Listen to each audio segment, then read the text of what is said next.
Virgo, hi! Welcome to Mr. Queen PH at titinan natin ang energies na parating sa inyong kaperahan, money, career, finances for 2025. So, if you're interested in private readings, meron tayong link sa description at sa pinned comment. Paka-check nyo lang information kung paano mag-book for a private reading. And please subscribe to our channel for to show your support. Like, share this video, and comment na rin kayo kung kayo ay naka-resonate.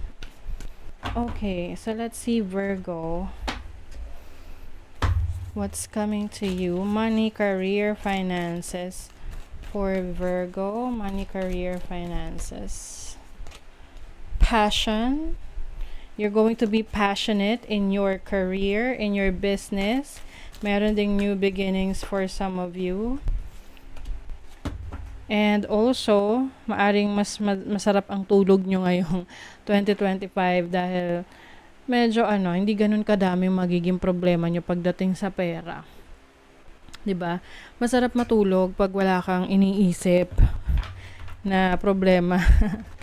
Okay, so I think you are going to start. Meron kang sisimulang passionate na project. Passion project.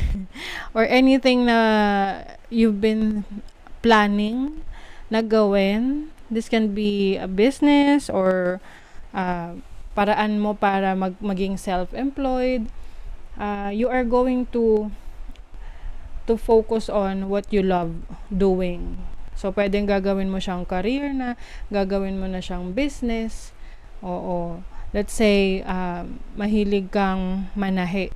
So, kung dati, libangan mo lang siya, ngayon 2025, pwedeng gagawin mo na siyang business para self-employed ka na or gusto mong mag-transition from an employee to becoming your own boss. Or pwedeng gusto mo lang din na magkaroon ka ng iba pang source of income kasi pwede ka pa rin naman nagtatrabaho and at the same time, ikaw ay may ibang pinagkakaabalahan na kumikita rin ng pera, 'di ba? New beginnings. Let's see. Oops. Oh, 'di ba? You have the sun. This is happiness, clarity, creativity. Very creative ka ngayon. Wheel of Fortune. Yes, you are. May mga magbabago for you in terms of your career, business. And this is going to, wow, puro mga major arcana. Meron tong ibibigay sa'yo na mas malaking exposure or scope, mas malawak. Queen of Wands energy and the Seven of Cups. So, pay attention lang kapag medyo na-overwhelm ka. Kasi, pag marami ka masyadong gustong gawin, simula, nagpapatong-patong, tapos, parang nag-freeze ka na. Hindi ko na alam anong uunahin ko, ganon. But, I see you coming out of your shell, getting out of your comfort zone, because of this new beginnings. Yung iba sa inyo, maaring may opportunity to work abroad, or lumipat ng ibang bansa, mag-cross country, ganyan. Kasi may travel opportunities dito. Actually, marami kayong options ngayong 2025. Nasa sa inyo na lang dyan kung alin dyan yung pagtutuunan nyo ng pansin. Kasi hindi naman yan lahat favorable sa inyo. Kumbaga, nasa sayo yan kung saan ka mas passionate. Kaya nga, pag marami kang options, dito na papasok yung una-una discernment mo, yung instinct mo, saan ka dinadala ng instinct mo, and at the same time, saan ka ba magiging masaya? Ano yung passion mo? Saan ka mas magiging creative? Let's see. Meron ditong rejection from a friend. So, pwedeng may opportunity na binibigay ka sa isang kaibigan pero ayaw niya, hindi niya tatanggapin.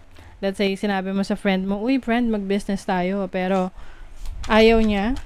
So, don't take it against the person. hayaan mo kasi ibig sabihin hindi para sa kanya yon.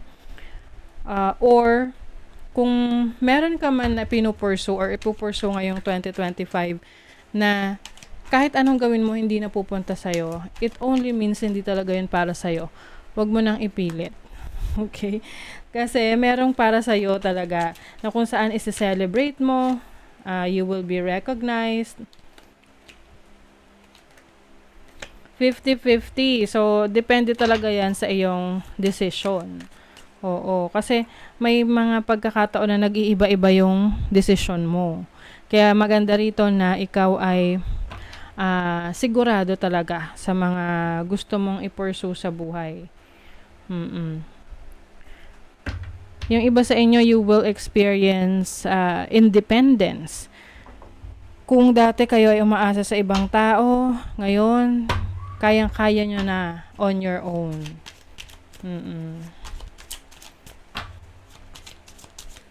Let's see what else. Hold the highest vision for your life. You now possess the ability to move past any hurdles. So, ano man yung mga challenges, no, na kaharapin nyo, as long as naniniwala kayo sa inyong mga pangarap, yung mga plano ninyo, yun, kumbaga, panghawakan nyo yun as inspiration. Oo, kasi kayang-kaya nyong malagpasan ano man yung mga pagsubok na yan. Okay? The power to heal the earth is within you. Yung iba sa inyo, meron kayong gift na to heal.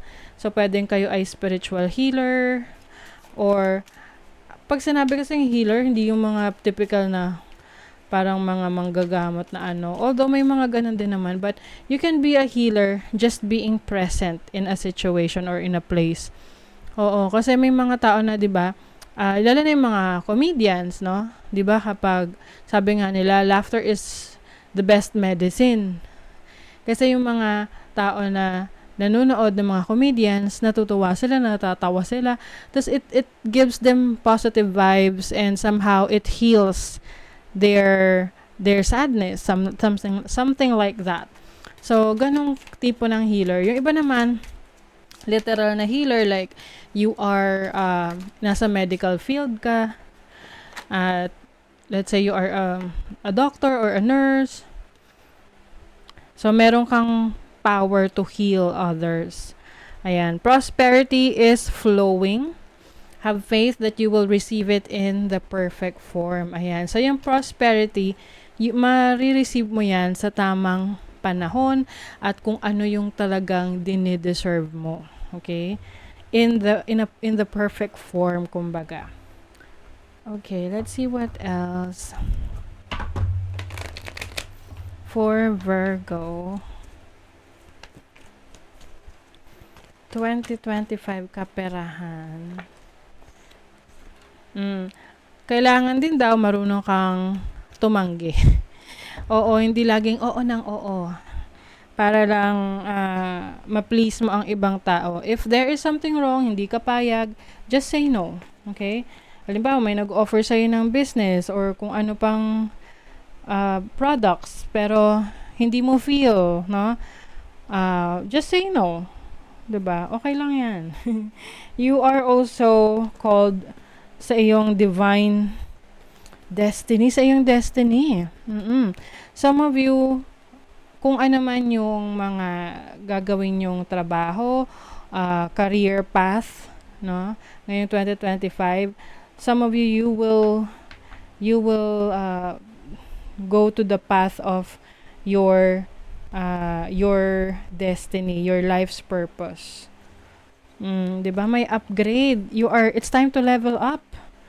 Your career or status is getting an upgrade. So, yung iba pwedeng tataas ang sweldo, mapopromote. Do not settle for anything less. So, ito, do not settle for anything less. So, kung sa tingin mo, hindi ka na masaya sa isang sitwasyon or parang yun nga, hindi mo feel, then, wag mong ipilit. Okay? Just say no or leave the situation.